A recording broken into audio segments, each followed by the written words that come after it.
Well, it's 10 o'clock. So we are quorum. If I start the meeting, so this is the joint building control meeting. Just like to invite nominations for anyone to be appointed as chair for the meeting. I'd like to nominate Councillor Keeble. Okay, well, Councillor Keeble, if you'd like to come I'll second myself. Lovely. If you'd like to join me here, and then you can carry on the meeting if you like, or I can bring it over to you.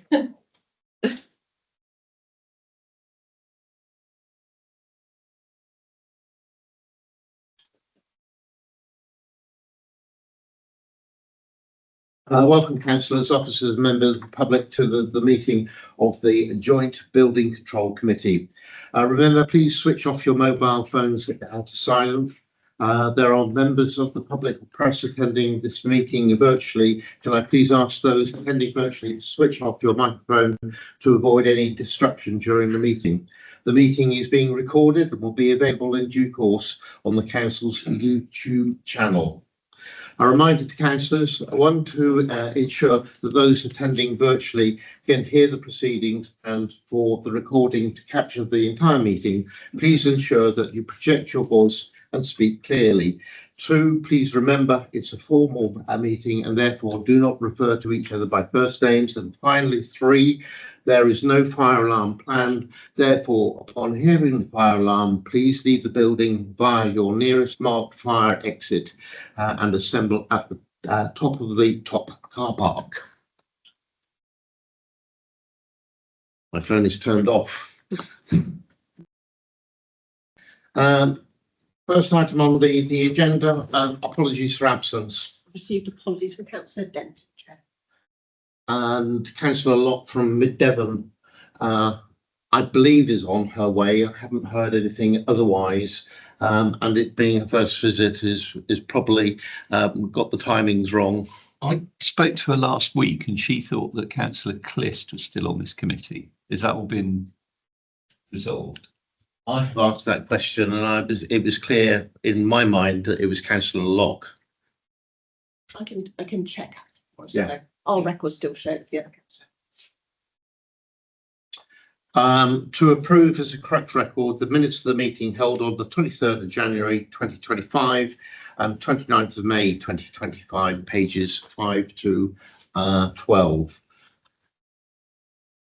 Yep. Sign those as the correct record. Initially, the pages. Yeah, not a problem. Items brought forward which, in the opinion of the chair, should be considered as a matter of urgency. I have none. None, Chair. Declarations of interest. Are there any declarations of interest? No further declarations. Thank you. And to agree the agenda between Part A and Part B. Part B confidentially restricted information. So Part A, agenda item 6. The 2024-25 Building Control Partnership Trading Accounts Quarter 4, a report by a North Devon Finance Manager. This is attached. Chair, if I may, that's myself introducing. So on behalf of John from Mid Devon, my name's Paul Deal. I'm the Head of Finance, Property and Climate Resilience at Mid Devon District Council. So I'm covering and introducing this report for you. The report format is as per normal. So if I work your way across the page, starting with column 1, that represents the budget for the 24-25 year. Combined, it reflects a budgeted £107,000 forecast adverse variance. Columns, the 3 columns in column 2, if that makes sense, represent the actual position achieved by each council, and then the combined total, which shows an adverse variance of 183,000. And just below that figure, you'll see that means there's a £76,000 variance against the budget. In column 3, we then jig the figures around to reflect the income percentage achieved, and that moves that 183,000 between the two authorities. and results in a £46,000 further contribution required from Mid Devon to North Devon to even out the partnership in line with the forecast percentages at the start. In terms of the explanations for the variances, in terms of North Devon, there are variances against expenditure and income. So the expenditure is about £80,000 higher, and income is about, sorry, the other way around. Income is about £80,000 lower, and expenditure £70,000 higher. The expenditure is due to the agency staffing largely, and almost the flip of that for Mid Devon. So the Mid Devon budgeted for the agency staff, hence the additional contribution required at the end of the year. This report is purely for noting, but there is a transaction, obviously the £46,000 contribution required from Mid Devon to North Devon as part of the year end. So effectively, by noting, you are agreeing to that transaction. So any questions from members, please? Yeah, just one question, Paul. I mean, we see a year-on-year variance in the wrong direction. Is this something that it can be borne in mind when looking forward to budgets for following years? Because I think we, particularly now, we're all going to be quite stretched in terms of our budgets for 26-27. I'd quite like it if services like this were realistic about budget surpluses or budget deficits, because it's going to become more and more difficult to find the extra money needed.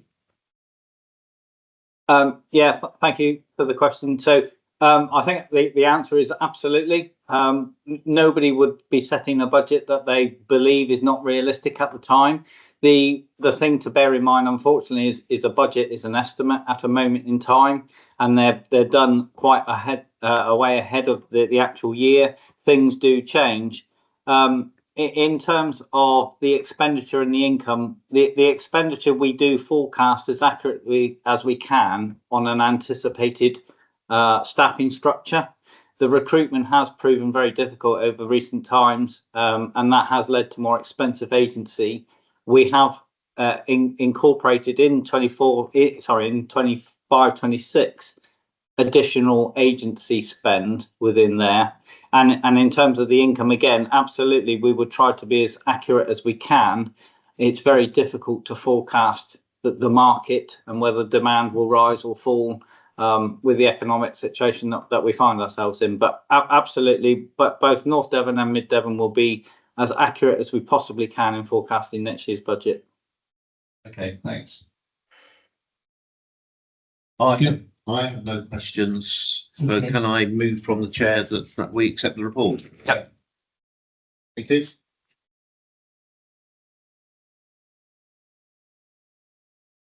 Agenda item 7, the 2025-26 Building Control Partnership Trading Accounts Q1.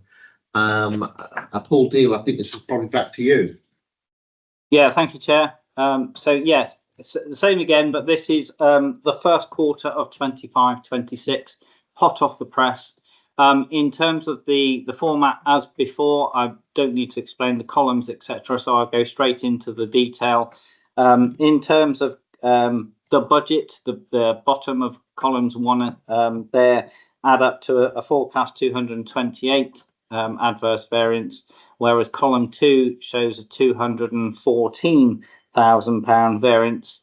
So we're doing broadly on track with the forecast budget for Q1. Hopefully, again, reflecting the better or more up-to-date budgeting that we completed for 25-26. There are still variances between the two councils. There's 172,000 variance on North Devon and a 42,000 variance on Mid Devon. Again, largely in terms of the split, there's £85,000 higher expenditure on North Devon, whereas the income is broadly on track. For Mid Devon, the expenditure is 133k lower and the income is 30k lower. So they're the causes of the variance. Again, the agency staff being the majority of that. And the bottom line ultimately leads to a further contribution from Mid Devon to North Devon of just over 30,000. So that is the current forecast for the year end as at Q1. I think I'd leave it with a comment of, I would suggest that Q1 is always the prudent quarter. The position gets more and more accurate, obviously, as we go towards the year end. So whilst this is still showing a variance, that variance will move undoubtedly by the year end. Again, I'll open to the floor for any questions. No questions. Move to note. It's been moved. I'll second that we note. Thank you, Paul. Thank you. Agenda item 8, building control business update. Report by the building control manager. Andy, over to you. Thank you, Chair. This is a combined business update for quarter 4 2024-25 and Q1 25-26. Starting with performance, for both the end of the fourth quarter last year and the first quarter of this financial year, applications determined within the statutory period were recorded as being above target at 97% and 100% respectively, with the target being set at 95%.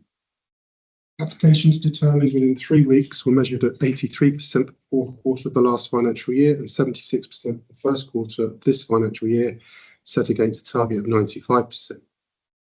Time to first response for quarter 4 was 18 days, and for quarter 1 slipped to 20 days, set against a target of 10 working days. Despite the response times, our general market share remains high and was recorded at 82% at the end of quarter 4 and 85% for quarter 1 this financial year, set against a target of 75%. Housing completions market share was recorded at 17% at the end of quarter 4 and 31% at the end of quarter 1, set against a target of 40%. Trading account, as we've already heard, at the end of quarter 4 was reported as showing a deficit of 76,000. At the end of quarter 1, a 14k surplus is currently forecast for the outturn at the end of this financial year.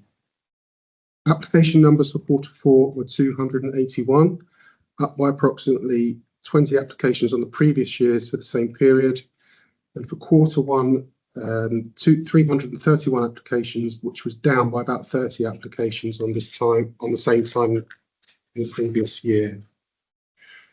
Moving on to the building control charges. The building control charges were increased by 13.4% on the 1st of April and do not appear to have any negative impact on our market share.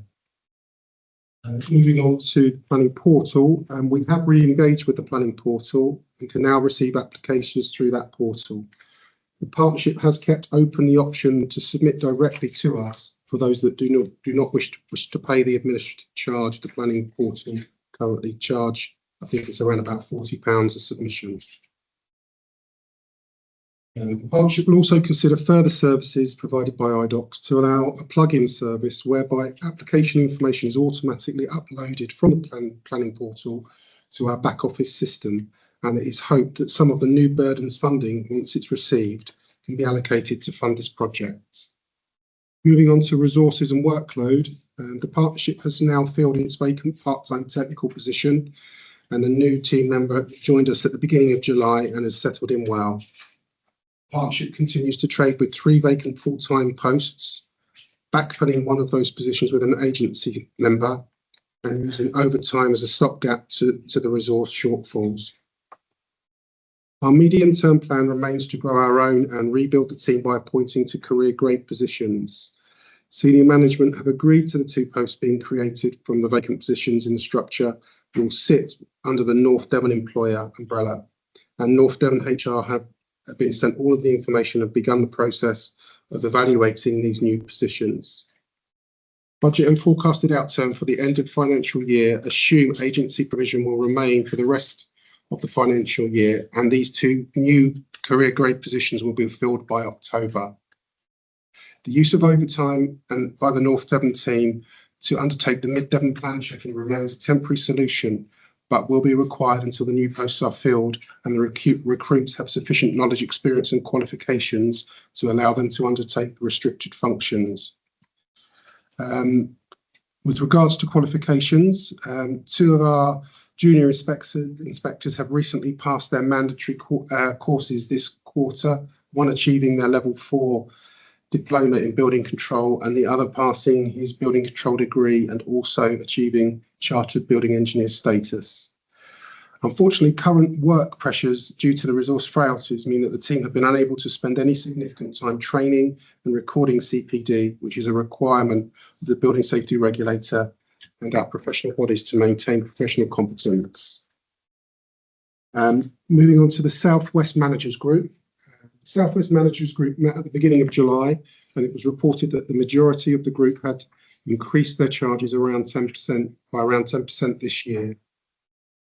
The following common challenges were also reported across the majority of the authorities: recruitment issues, difficulty meeting budget, increased volume of time-consuming unauthorised works being received, forced corporate internal restructures, market slowing impacting income, and a diminishing market share.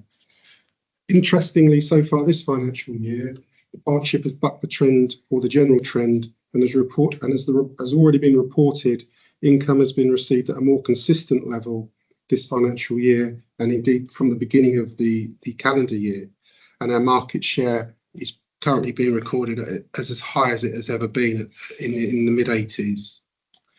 Moving on to the Building Safety Regulator, it's been reported by the LABC that the Building Safety Regulator is to be moved or taken away from the HSE and will be taken into a more centralised government department. Once we have further information on this, I will update the Joint Committee.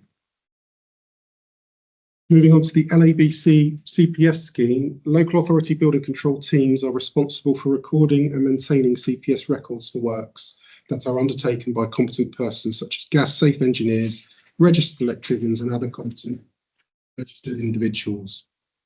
The current system is about to be overhauled and actually stopped. So until a new system is implemented, the interim arrangement currently going live in autumn will require building control back office staff to manually enter each record to the uniform system as an application from as and when an email is received.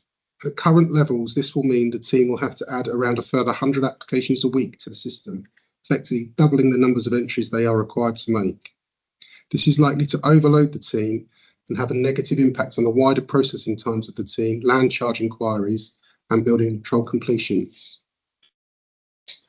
Moving on to BSR returns, so the Building Safety Regulator returns. The partnership continues to collect this data required manually. It is hoped that once the authority has received the new burdens fundings, that some of this fund can be used for the partnership to invest in an automated system to capture the BSR data.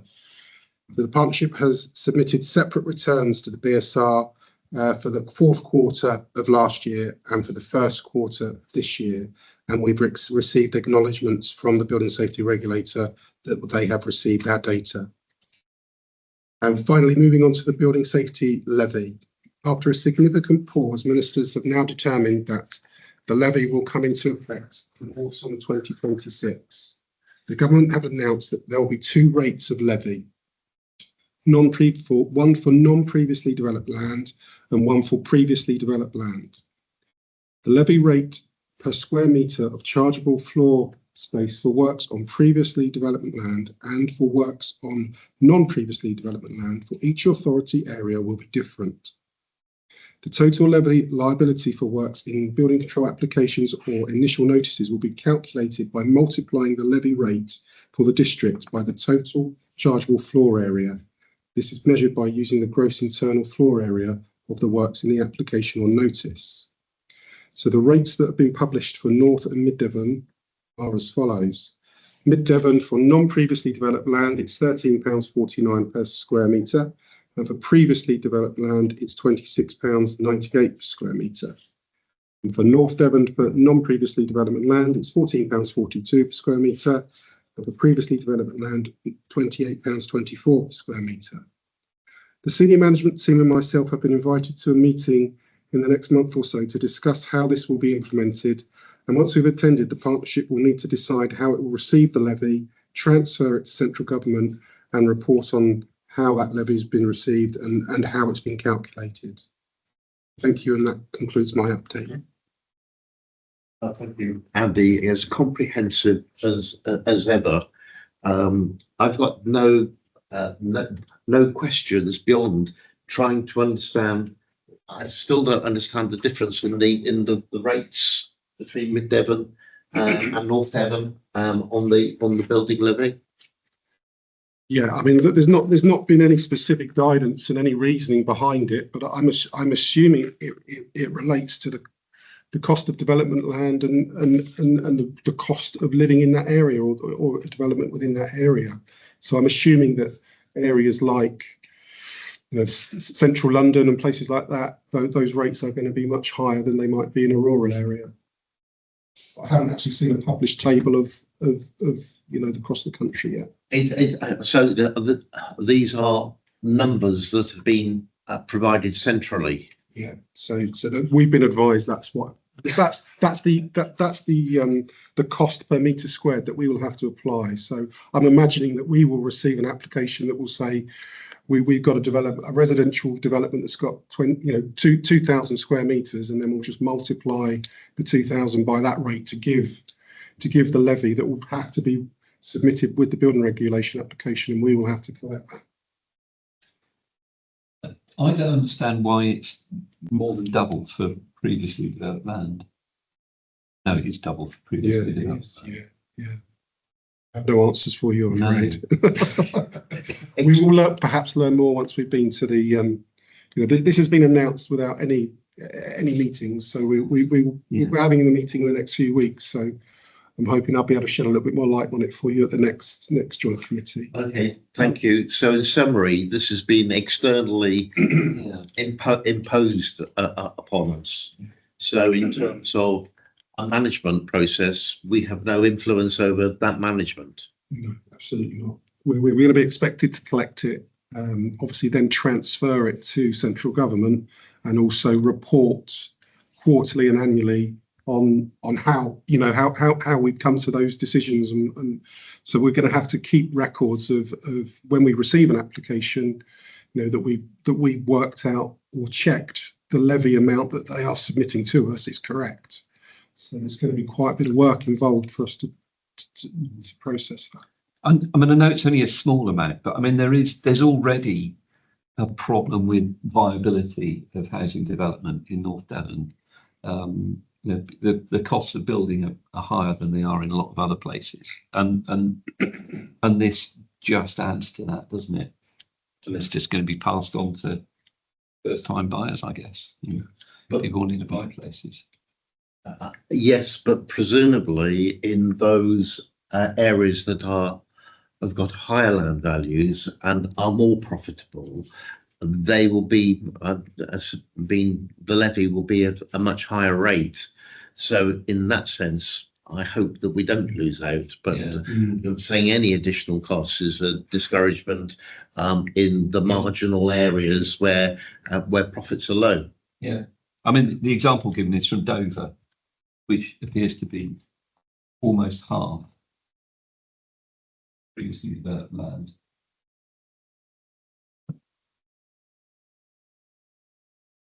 There we go. It's from our lords and masters from above. It's something. So on that note, are you proposing that we don't? Yes, this will note the report. Thank you very much. I'll second that, and we're both in favour of it. We're the only members in the room. Thank you very much, Andy. And while we're on thanks, I want to say thank you very much for all the work that you have done at the cross at Copplestone, which I don't know whether Peter knows has been very much very, very demanding with the closure of the A377 or partial closure of the A377, and a very difficult situation to manage, which is effectively being delayed by it's the closure is to do with public safety and the pub falling into the A377 highway, and we're not being able to get resolution because there has been effectively a dispute.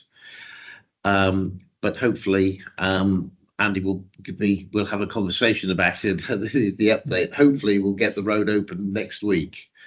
But it's been very, very challenging for all, and very, very demanding upon Andy and team to get an upbeat report as well. Well done. Thank you. Thank you. And on that note, I close the meeting at 10:25. Thank you, everybody online. Thank you very much. Thank you.